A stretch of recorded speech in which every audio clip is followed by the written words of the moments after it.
welcome to another edition of Randy's Wellness TV. This edition focuses on craniosacral therapy.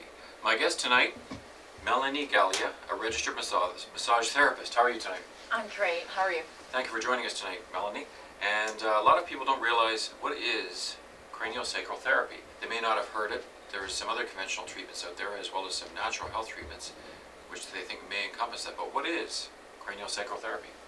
Well, cranial is a very light, it's a light hands-on treatment that helps alleviate the negative effects of stress on the body and the nervous system. So it's very gentle, like I said, and what I love about it the most as a therapist is that it gets to the source versus symptom chasing. And as a therapist, somebody can come in and they're like, I'm having headaches, and as a massage therapist, I'm not making a difference with them, but then they start to tell me about some of the things that has happened. They might have had a fall, and maybe it's something that's going on somewhere else in the body that's having an effect on, like let's say their upper neck or their head, and the problem is actually their sacrum versus the head. Right. So sometimes people come to me and I'm working on their low back, and they're like, "Excuse me, I've got a headache. What are you doing down there?" So I really I like it because like I said, I listen to the body and what's going on with the strains inside of the body, and I get to the source versus symptom chasing. And that's important too, because how many times do we take prescriptions, or we take other treatments, and what does it do? It takes care of the symptoms, but it doesn't actually treat the cause. Yes. And that's what we're talking about today, right? Exactly. Yeah, so where did you train to be, first of all, registered massage therapist? I trained at the Canadian College of Massage and Hydrotherapy, Okay. and I think it's changed names since that time. In August I'll be practicing 10 years. And the craniosacral therapy, just after I graduated from massage school, I took my first course, and it was, somebody said, you should do it, and I heard talk about it when I was in massage school, but took more interest once I was done. And it was really, my first course was quite interesting. It was almost like it was meant to be, that I was to be a therapist, and I ended up being a demo on one of the modalities, or one of the treatment specific. Yes. You know what I'm saying? Yeah. And I was just so relaxed and so at ease and so peaceful after it. Like, it caught my attention perfectly. So I started taking courses right after that, and like I said, through the Up Ledger Institute, and I've taken at least 6 or 7 and apprenticed at least 15 courses, and I teach introduction courses now. How long has this modality, this craniosacral therapy, been around? Well, it started from William Sutherland in the early 1900s, and so it's gone through a few different facelifts. Transitional changes? Exactly. Yes. So, but craniosacral therapy, as I know it, and I've studied, started in the 1970s with Dr. John Upledger, and he really brought it to the mainstream in the early 1980s, because one of his big things is working with the fascia, not just the sutures between bones. That's where the bones meet in the skull. They're called sutures. Right, and for our viewers out there that may not understand, that the fascia is what? Fascia is, oh yes, thank you. Fascia is like, it's your connective tissue between muscles and ligaments, and it's in between every single... Soft tissue. It's soft tissue. Yes. That's an easy way to say it. Yes, it's soft tissue. Okay. And what is the difference between, let's say, a practical application of a treatment, massage therapy? What's the difference between that and craniosacral therapy? The weight of the touch. Okay. Massage therapy can use up to 20 to 30 pounds of actual pressure, where where I'm putting an elbow in and leaning on someone, where craniosacral therapy is literally 5 grams, which is the weight of a nickel. So it's a hands-on approach, but it's very passive. Yes. Yes. And I'm glad that you said that, because in the passiveness of it, it doesn't have the person fighting against me. I'm working with their system because they're relaxed. When I'm working with someone doing massage therapy, I find sometimes, they're fighting me because it hurts. Yes. And so that part of their nervous system is working, and when I have the part of the nervous system working when I'm doing craniosacral that helps the body heal, which is called the parasympathetic nervous system. So that's the part that when we're sleeping, we heal and we digest things. And it's important to have that system working more often during the day. And that pressure, massage is very much physical pressure with the hands on the sore areas of the body, the sore muscles and headaches, and you won't feel that with craniosacral. It's very gentle. It's very, there's one technique that can be very tactile, but what most often people say is that I can't even feel where your hands are anymore. So it's very, like I said, it's very gentle and passive. So what's the overall benefit of this treatment? Of this treatment? As opposed to, let's say, chiropractic? Well, chiropractic, I think that they work very well together, so I'm not... Complementary? Yes, I think they're very complementary. Okay. So, but the benefits of craniosacral therapy, like I said, is that it's very gentle and it gets to the source versus symptom chasing. And so, you know, there's a place for both. But what happens is that sometimes what gets missed with chiropractic is that issue of the soft tissue. Right. And that's where craniosacral therapy comes in. And because when you get, you know, you can just think about it, you know, like if you have some sort of, I say, you know, how people get issues out of their tissues, right? So if something is all tied up and it's not brought out of the soft tissue, then that issue is just going to keep coming back and coming back and coming back. It would be a repetitive syndrome type thing. Exactly, Yes. exactly, until you get to the source of it. So that's what I really like about the craniosacral. Okay. Now, what are some of the conditions that this treatment can work for? Some of those really difficult conditions to really correct?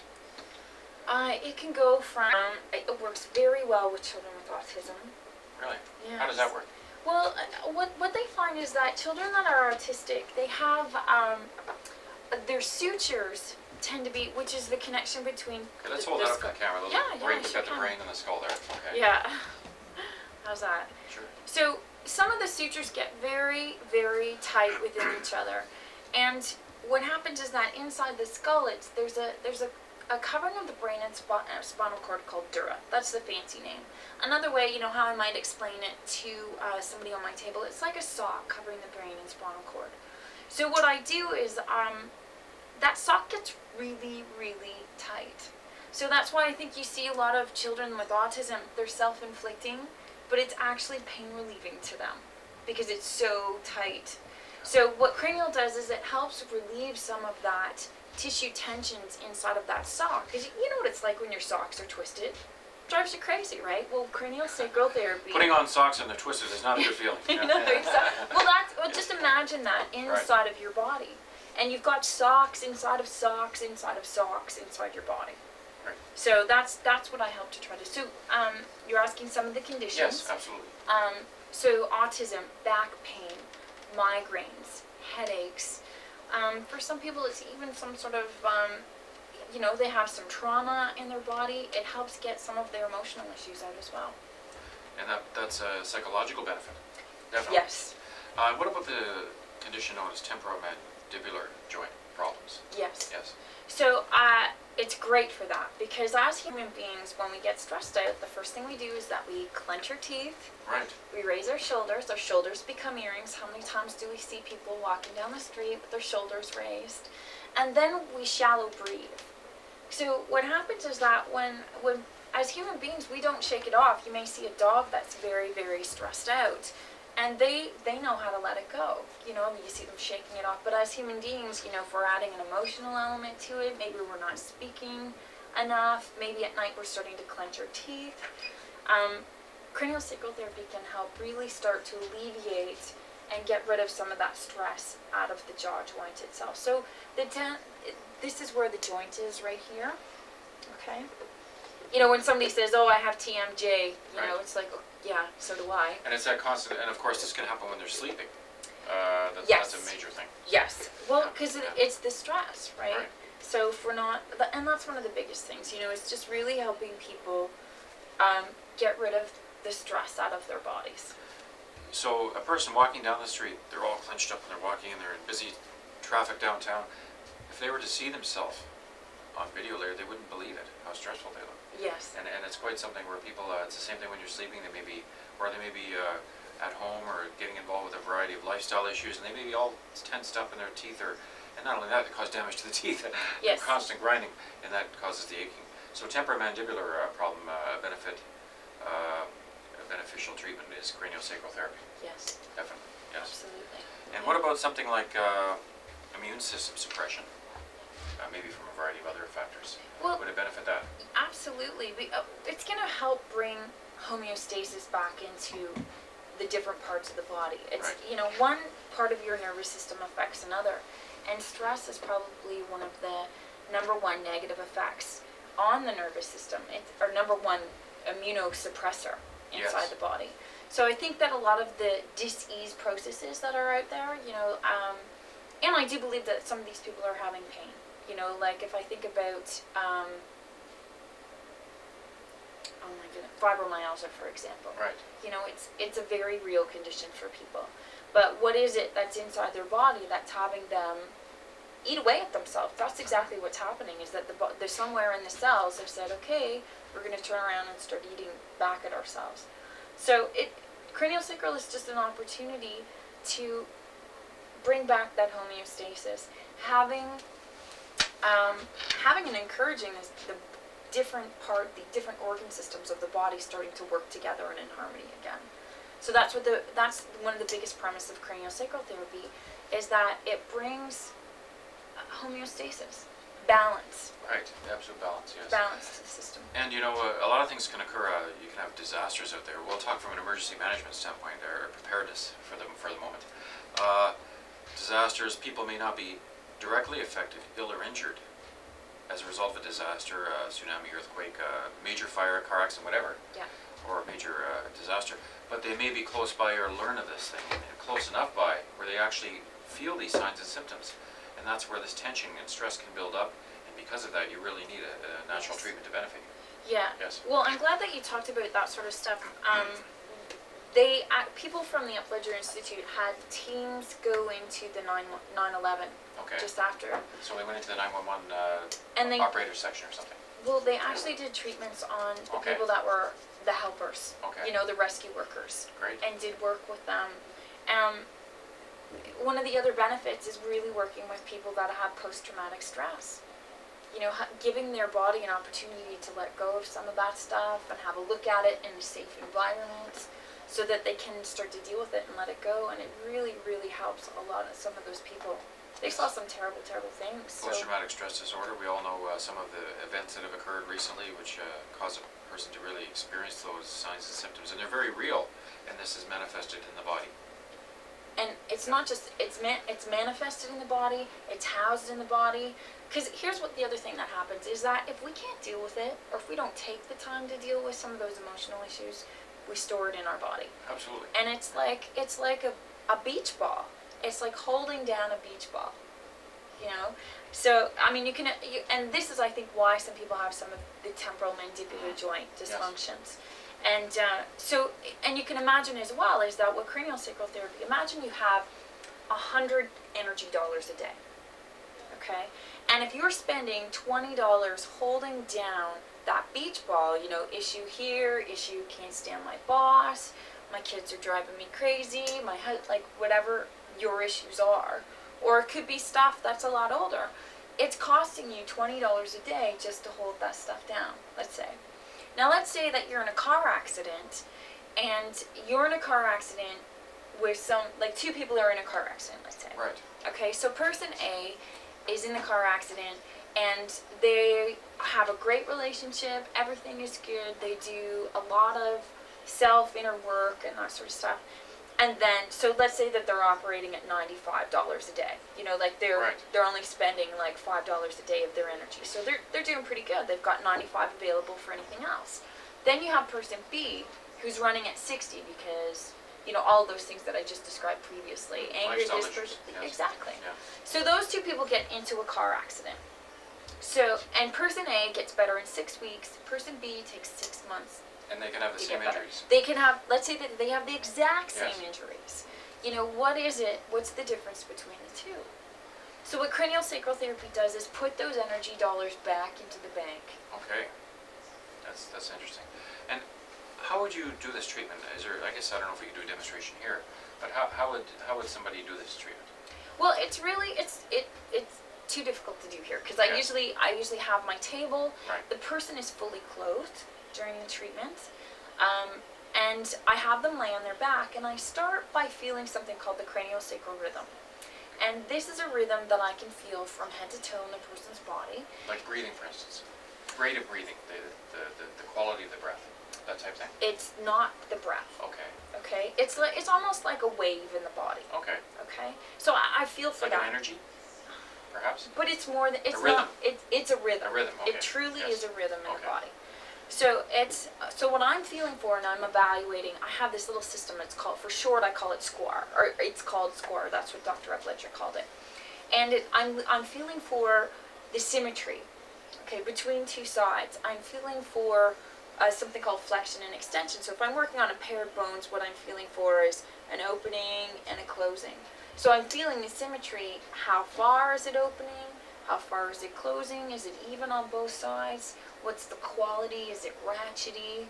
Is it smooth? Is it, you know? And then what's the amplitude? How far does it open? How much does it close? And then the rate. How fast is it?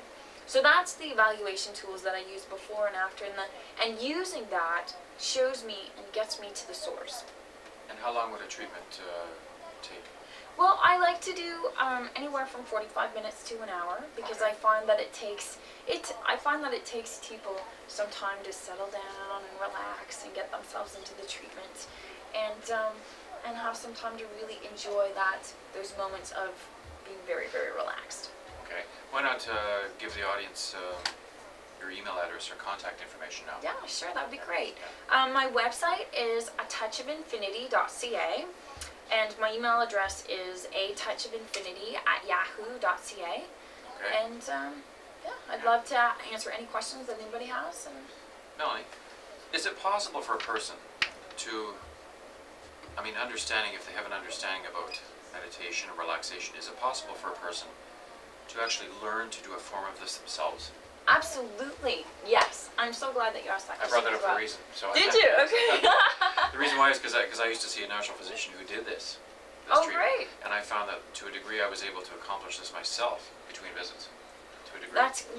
I do teach introduction classes, and I find that I have an array of different people. I have people from, the people in profession, massage therapists, chiropractors, and then I have the lay people, and I find that it's a really great mix because the people that are the professionals, they're so in their head and about learning it, and then the people that are lay that don't have the technical, they're just feeling, right? They're just trusting their hands, so it's a great mix to put them together.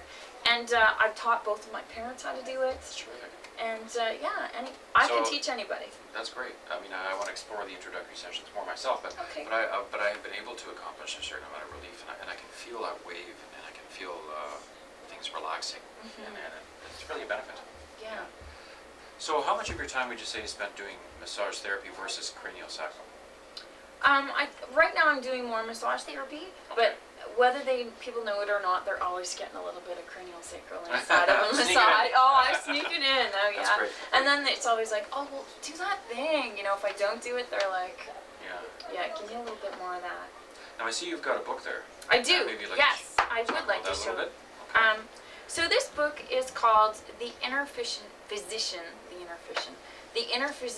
You, and it's by Dr. John Upledger, and he is one of the founders of the work that I've been studying, and he's still plugging away. He's in his 70s, and it's a very easy read. He's a bit of a smart mouth. So it's great. It's easy to read. It talks about how he discovered really got into it. Okay. And it tells people all about it and talks about how he started teaching. One of my most favorite stories is that how he started teaching some of the lay people. People in his courses or in his study groups with the kids with autism, they didn't have enough hands. They were teaching physiotherapists and other osteopaths at the time. And they were really upset because they were teaching caregivers and moms and dads how to do the work. And he took a lot of flack for it. And I'm really glad he's the tough skin that he is, because this work wouldn't be where it is without it. So, yeah, that's just one of the stories. Great. And where could they find this book at the health store, local health store? Or it's a good question. Yeah. You may have to, I know that at upledger.com that yes. you could find it. Okay. Or you may have to look, it's called Inner Physician and You by Dr. John Upledger, spelled okay. Upledger. And yeah, I also have copies at my office. Great. Now, are there any conditions or specific problems where this craniosacral therapy would not be indicated? Yes. Any point in time that there is any intracranial membranes, so somebody that's just had a stroke, or like a hemorrhage, or they have a brain injury, or something, not necessarily a brain injury, but a, you know, their skull's wide open, yes. that sort of thing. Yes, that would be a definite It problem. would be not a good thing. Well, so where do you go from here? How much further do you want to go in terms of training further for craniosacral, as well as passing on that knowledge to your clients? Are there any plans for the future in terms of different levels of that? Yeah, I have, I love teaching the introduction, okay. and it's just a matter of whether or not I want to take it to the next step and continue studying for the level 1 with them, which would be a lot of fun and quite an honor. Well, that's great. Well, thank you very much for joining us tonight. Thank you for having me. It's great. Very interesting program. My guest tonight has been Melanie Galea, a registered massage therapist, and also very interesting to talk to in relation to craniosacral therapy. Very new in terms of my knowledge, and that's what we try to do. We try to bring all the health benefits here, the new programs, the natural health programs, to let you know what's going on out there. So stay tuned for upcoming episodes. I'm Randy Rowett. Thank you for joining us, and we'll see you next time on another edition of Randy's Wellness TV. Bye for now.